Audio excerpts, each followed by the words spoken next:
चित्तस्य पदेन वाचा मलं शरीरस्य च वैद्यकेन योपाकरोत्तं प्रवरं मुनीनां पतञ्जलिं प्राञ्जलिरानतोऽस्मि। योगेन चित्तस्य पदेन वाचा मलं शरीरस्य च वैद्यकेन योपाकरोत्तं प्रवरं मुनीनां पतञ्जलिं प्राञ्जलिरानतोऽस्मि। योगेन चित्तस्य पदेन वाचा मलं शरीरस्य च वैद्यकेन योपाकरोत्तं प्रवरं मुनीनां पतञ्जलिं प्राञ्जलिरानतोऽस्मि। योगेन चित्तस्य पदेन वाचा मलं शरीरस्य च वैद्यकेन योपाकरोत्तं प्रवरं मुनीनां पतञ्जलिं प्राञ्जलिरानतोऽस्मि। योगेन चित्तस्य पदेन वाचा मलं शरीरस्य च वैद्यकेन योपाकरोत्तं प्रवरं मुनीनां पतञ्जलिं प्राञ्जलिरानतोऽस्मि।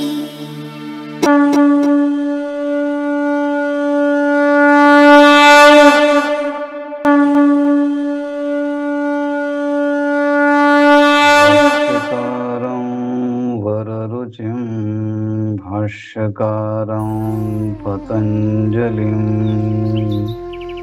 पाणिनिं सूत्रकारं च प्रणतोऽस्मि मुनित्रयम्। योगेन चित्तस्य पदेन वाचा मलं शरीरस्य च वैद्यकेन योपाकरोत्तं प्रवरं मुनीनां पतञ्जलिं प्राञ्जलिरानतोऽस्मि।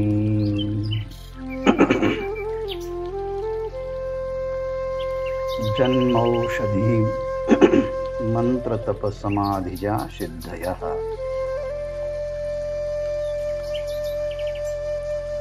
महर्षी पतंजली जी मानवी जीवनाच्या सर्व अर्थाने उत्थानासाठी आपल्या समोर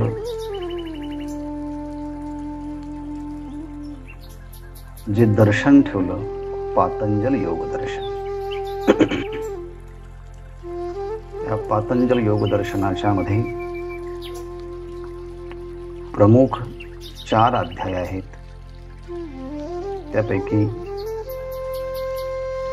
पहिला समाधीपाद, ज्यामध्ये 51 सूत्र आहेत।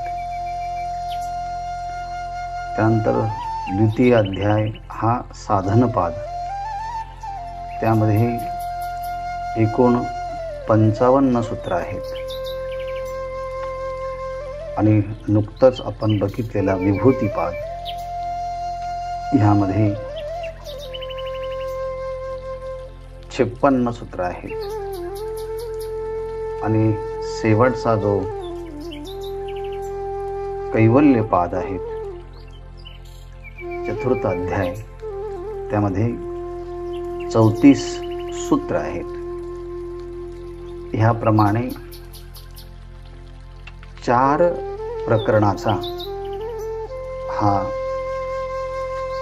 अतिशय सुंदर ग्रंथ म्हणजे योगसूत्र आहे। त्या क्रमाने आपण समाधीपाद, साधनपाद,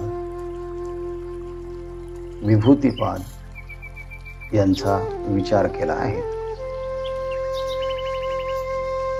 आणि आज आपण सुरुवात करत आहोत तो चतुर्थ असणारा कैवल्यपाद. त्याचं पहिलं सूत्र असं आहे, जन्मौषधी मंत्र तप समाधिया सिद्धयः.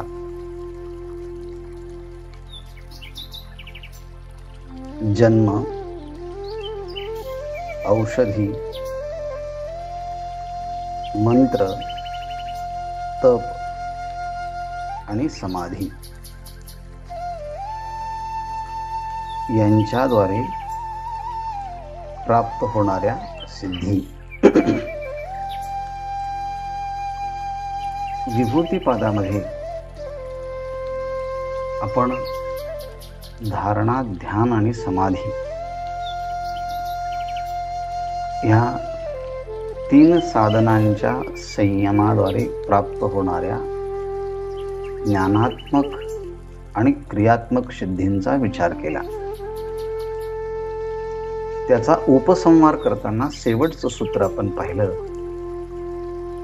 सत्व पुरुषयोः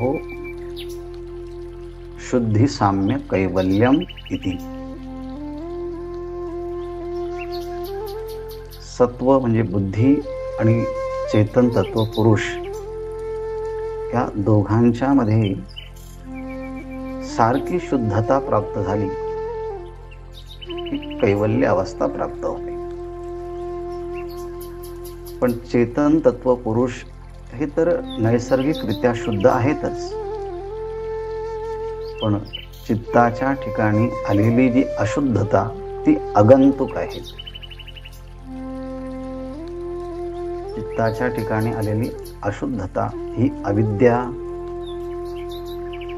अस्मिता, राग, द्वेष, अभिनिवेश ही पंचक्लेशांच्या द्वारे प्राप्त झालेली ही अशुद्धी आहे. परंतु अविद्येची निवृत्ती झाली की बाकी सगळ्या क्लेशांची निवृत्ती होते आणि मग बुद्धी पण शुद्ध होते.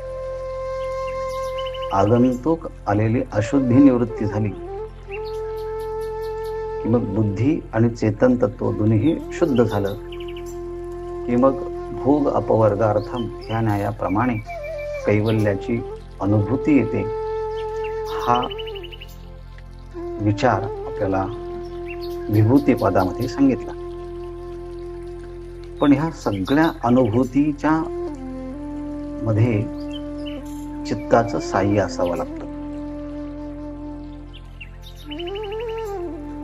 जीवनमुक्त अवस्थेपर्यंत चित्त योग्याच्या बरोबरच असते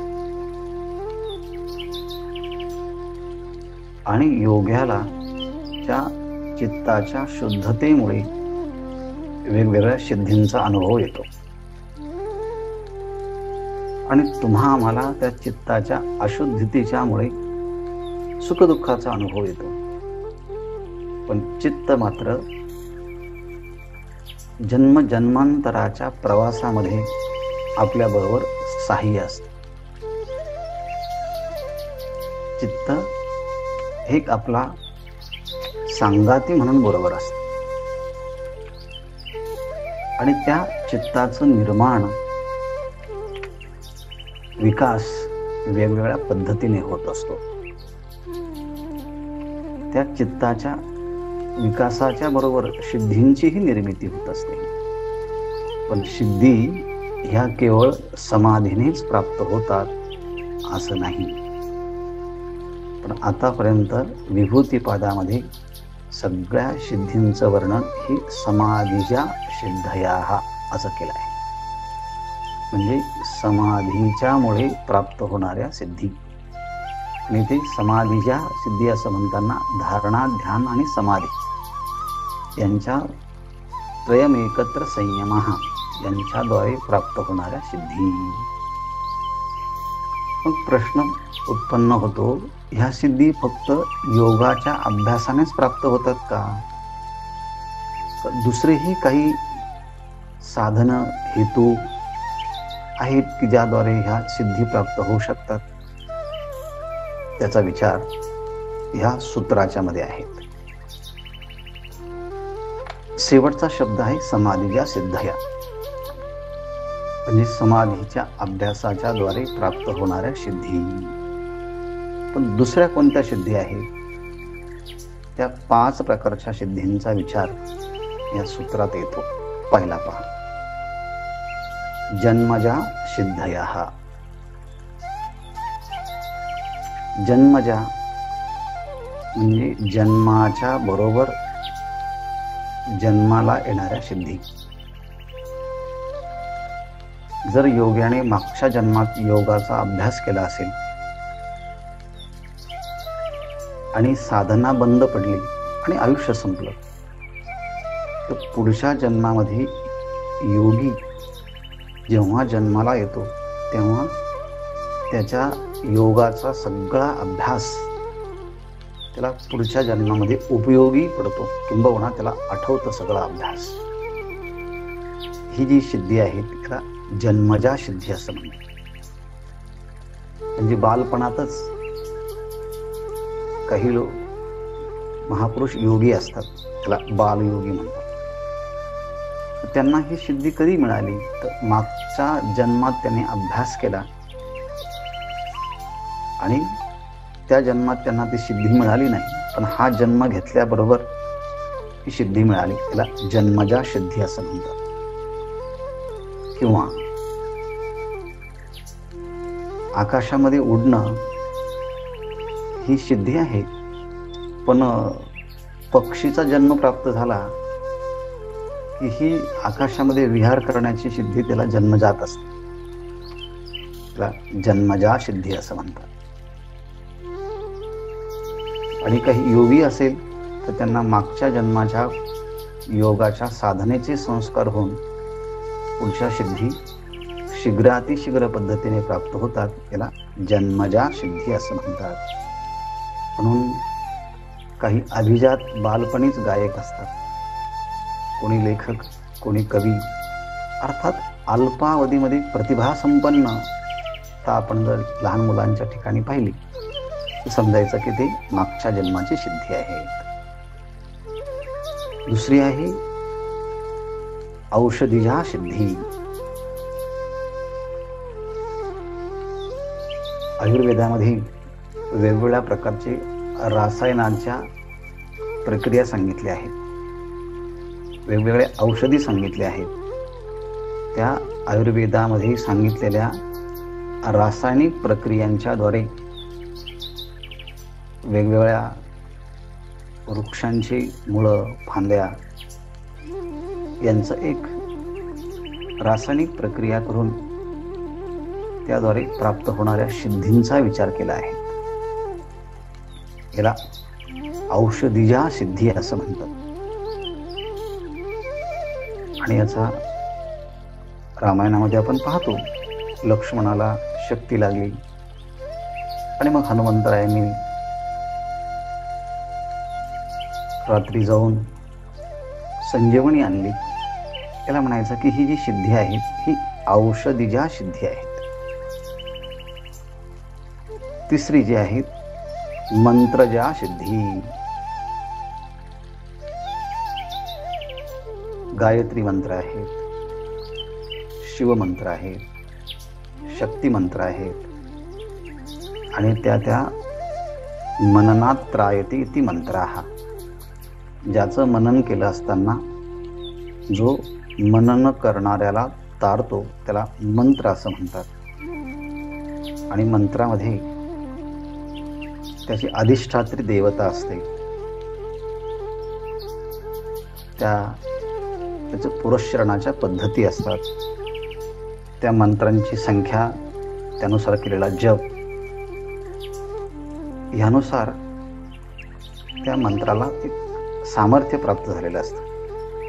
आणि म्हणून मंत्रांच्या द्वारे सुद्धा शक्ती प्राप्त होते, त्याला मंत्रजा सिद्धी असं म्हणतात.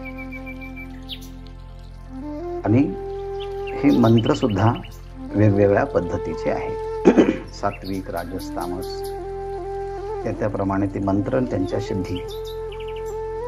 विश्वामित्राने या मंत्र सामर्थ्यानेच त्रिशंकुला आकाशामध्ये अधांतरी ठेवलं होतं.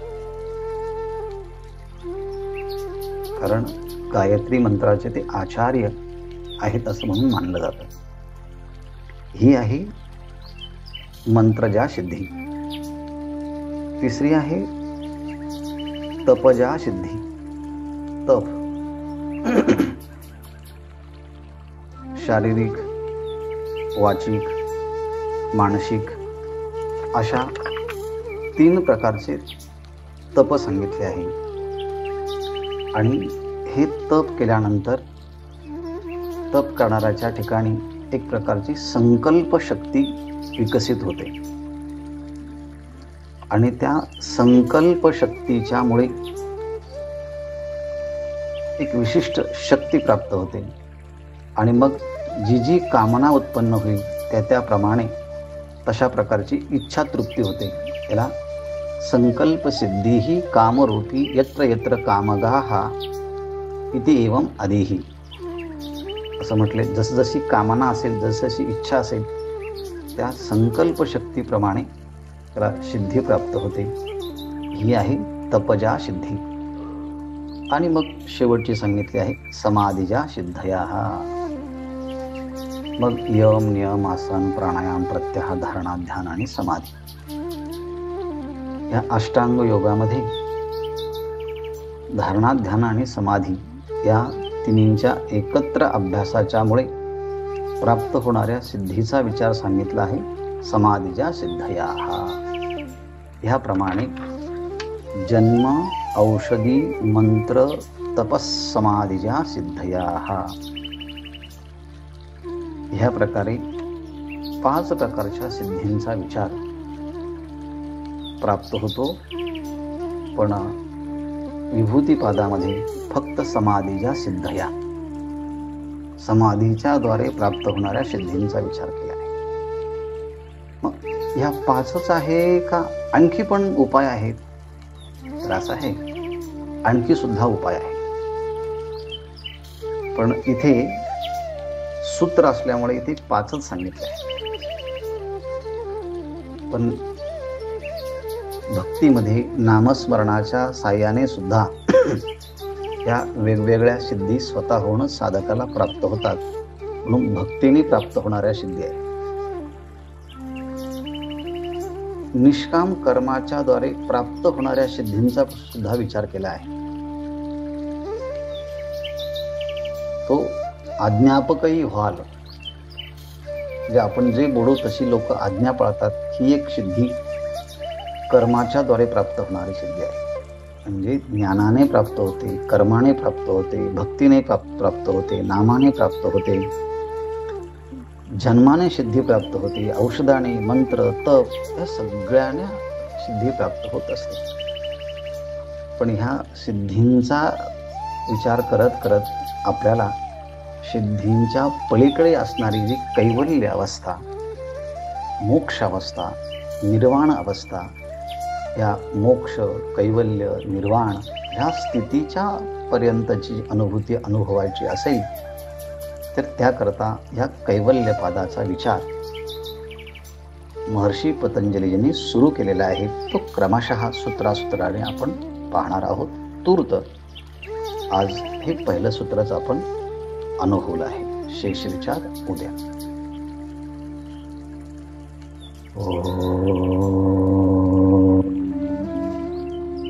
पूर्णमदः पूर्णमिदं पूर्णात् पूर्णमुदच्यते पूर्णस्य पूर्णमादाय पूर्णमेवावशिष्यते.